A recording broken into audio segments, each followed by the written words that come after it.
শেষ পর্যন্ত কি সিদ্ধান্ত আসলো পিসিবি, বিসিবি এবং আইসিসির সেই লাহোরের আলোচিত মিটিং থেকে? পাকিস্তান কি ভারতের বিপক্ষে ম্যাচটা খেলবে, খেলার সিদ্ধান্ত নিয়েছে? কিংবা এই মিটিং থেকে বাংলাদেশি বা কি পেতে যাচ্ছে, বা আদৌ কি কিছু পাবে? এরকম নানান রকম প্রশ্ন মনের মধ্যে ঘুরপাক খাচ্ছে, কিন্তু উত্তর পাওয়া যায়নি। কারণ মিটিং শেষ হয়েছে, কিন্তু মিটিং নিয়ে কেউ কোনো মুখ খোলেনি, না পিসিবি, না বিসিবি, না আইসিসি। সবাই এখন পর্যন্ত চুপচাপ আছে। আরো কিছু আলোচনা হয়তো বাকি আছে, তারপরে তারা আনুষ্ঠানিকভাবে ঘোষণা দেবে যে কি সিদ্ধান্ত আসতে যাচ্ছে। কিন্তু এই মিটিং এ কি কি নিয়ে আলোচনা হয়েছে বা কি সম্ভাব্য সমাধান আসতে পারে, এটা নিয়ে পাকিস্তানের সংবাদ মাধ্যম বা সাংবাদিকরা যে সমস্ত তথ্য দিয়েছে তাদের সোর্সের মাধ্যমে, আমি সেগুলো যতটুকু জেনেছি আপনাদের সাথে সেটাই জানানোর চেষ্টা করব, আশা করি শুনবেন। শুরুতেই বলি যে কম বেশি আমরা সবাই জেনে গেছি আমিনুল ইসলাম বুলবুল হঠাৎ করেই পাকিস্তানে যায়। সেখানে লাহোরে পিসিবির যিনি চেয়ারম্যান আছেন মোহসেন নাকভির সাথে আলাদা মিটিং হয়, সঙ্গে আবার আইসিসি ডেপুটি চেয়ারম্যান উসমান খাজা তিনি আসেন। সবাই মিলে যে মিটিংটা হয়েছে এই খবর আমরা কম বেশি সবাই জানি, এবং মিটিংটা লম্বা মিটিং হয়েছে, প্রায় 4 ঘন্টার উপরে মিটিং হয়েছে। সেখানে যে আলোচনাগুলো হয়েছে, আলোচনাকে দুটো ভাগে ভাগ করা যায়। প্রথমত যে বাংলাদেশ এই মিটিং থেকে কি পেতে যাচ্ছে, আর পাকিস্তান কি সিদ্ধান্ত নিতে যাচ্ছে বা পাকিস্তান কি দাবি করছে। প্রথমে আমি যেহেতু বাংলাদেশি হিসেবে বাংলাদেশের প্রসঙ্গটাই আগে বলি। বাংলাদেশকে এই মিটিং এ আলাদাভাবে গুরুত্ব দেওয়া হয়েছে, না ডাকলেও পারতো। কিন্তু অনেকে বলবে যে পাকিস্তান হয়তো ম্যাচ শেষ পর্যন্ত ভারতের বিপক্ষে খেলবে, যা পাওয়ার পাকিস্তান আদায় করে নেবে, বাংলাদেশকে কোনো কিছুই দিচ্ছে না বা বাংলাদেশ কিছু পাচ্ছে না। ব্যাপারটা কিন্তু ওরকম না। যদি বাংলাদেশকে ইগনোরই করতো পাকিস্তান বা আইসিসি, তাহলে কিন্তু এই মিটিং এ বাংলাদেশকে রাখতো না।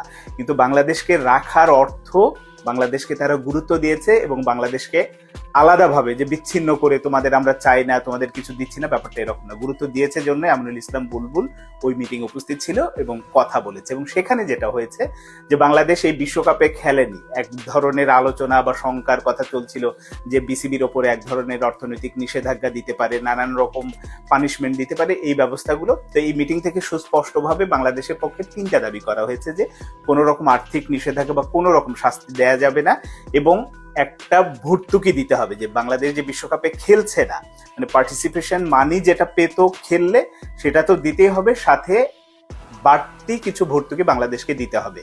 এই ধরনের দুটো আর্থিক দাবি আছে। সঙ্গে আগামীতে আইসিসির যে কোনো একটা ইভেন্ট বাংলাদেশে হতে হবে, এবং এই কারণে বলা হচ্ছে যে 2028 সালে যেটা অনূর্ধ্ব 19 বিশ্বকাপ আছে সেটা বাংলাদেশে হতে পারে, এরকম একটা দাবি দেয়া হয়েছে ওই মিটিং থেকে। এগুলো এখনো অ্যাপ্রুভাল না, আইসিসি কোনো রকম ঘোষণা দেয়নি বা কেউই কোনো ঘোষণা দেয়নি, এখনো আলোচনার পর্যায়ে বা দাবির মধ্যে এগুলো আছে। আর অন্যদিকে পাকিস্তান সম্ভবত ভারতের বিপক্ষে ম্যাচটা খেলবে 15 ফেব্রুয়ারি, যেটা বিশ্বকাপের ম্যাচ আছে, এবং এই ম্যাচকে কেন্দ্র করে তাদের সুনির্দিষ্ট কিছু দাবিও আছে যে এই ম্যাচটা তো খেলবে, এই ম্যাচের উপর নির্ভর করে অনেক রেভিনিউ আয় হবে।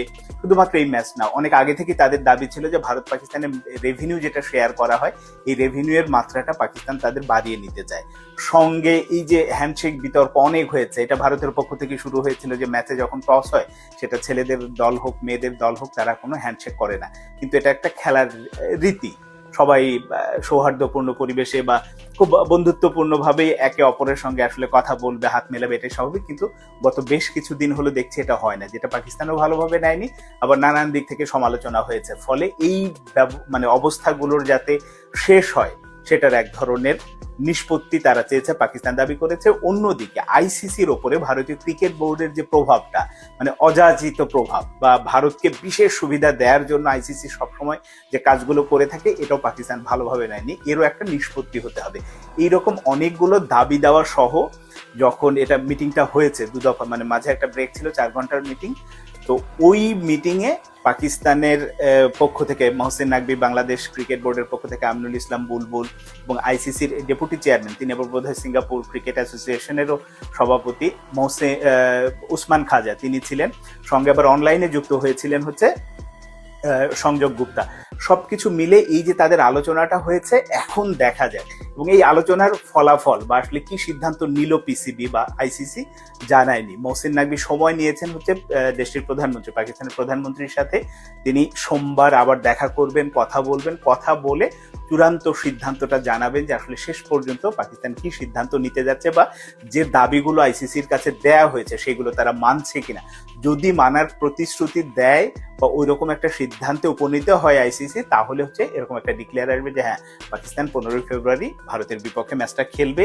সাথে বাংলাদেশের যে ক্ষতিটা, আর্থিক ক্ষতি বা অন্যান্য ক্ষতি হয়েছে, এগুলো পুষিয়ে দেওয়ার জন্য আইসিসি কি করছে, এইরকম একটা ডিক্লারেশন আসতে পারে। এখন দেখা যাক যে ওই পাকিস্তানের প্রধানমন্ত্রীর সাথে মহসিন নাকভি দেখা করার পরে কি ঘোষণা আসে, বা আইসিসির পক্ষ থেকেও কি ধরনের বার্তা দেওয়া হয়, কি ধরনের প্রেস রিলিজ জানানো হয় যে আসলে ওই মিটিং এই সিদ্ধান্ত হয়েছিল, এইগুলো এখন বাস্তবায়ন করতে হবে।